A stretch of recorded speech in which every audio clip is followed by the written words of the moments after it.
Paano nga ba magkaroon ng change of color? Kasi yung dilaw ko, gusto kong gawing pula. At yung pula ko, gusto kong gawing itim. Paano proseso? Ganito yan. Bago kayo magpa-change color, gawin nyo muna ay palitan na mismo yung kulay ng sasakyan. Example, ito ang kulay ng sasakyan, gawin nyo muna dilaw. Then, pag nagawa nyo yung gusto nyong kulay, gagawa ngayon kayo ng affidavit of change of color at panotaryo nyo na. After na notaryo, pupunta na po kayo sa HPG para at least bigyan po kayo ng authorization of change of color. Pero may proseso pa rin. So tara, samahan niyo ako. Siyempre, unang-una, kailangan natin yung mga original requirements. Yung mga nabili nyo sa sasakyan. O ito pa, isang tips ha. Baka mamaya makabili kayo sa sasakyan, napalit na yung kulay at di nyo alam ang gagawin nyo, hindi nakaregister yung kulay sa ORCR. Ganito lang ang gawin nyo. Una, punta po kayo dito sa HPG after nyo ma-process, yung after nakapagawa ng affidavit kayo ng change of color. Then, ito na yung steps. Okay? So, ito po ang flow charts ng pagpapalit ng kulay ng sasakyan. So, receiving section, initial processing and issuance of order of payment, then pupunta na po kayo sa bangko.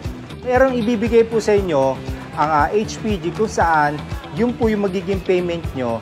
Pupunta kayo sa land bank, then after land bank, bibigyan kayo ng receipt, balik po kayo dito. Ayan po, para magkaroon na siya ng physical inspection ng engine and chassis number.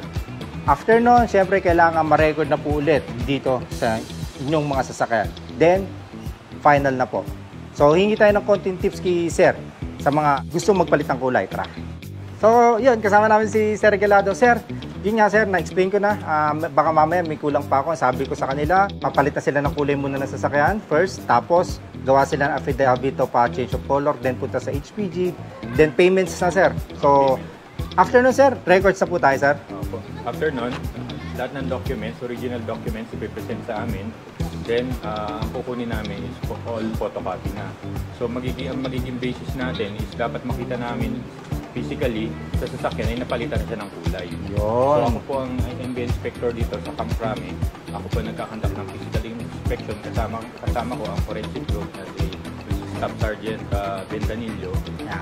Siya naman na magkakandak ng physical examination pagdating sa engine at chassis. Yun. Thank you very much Sir.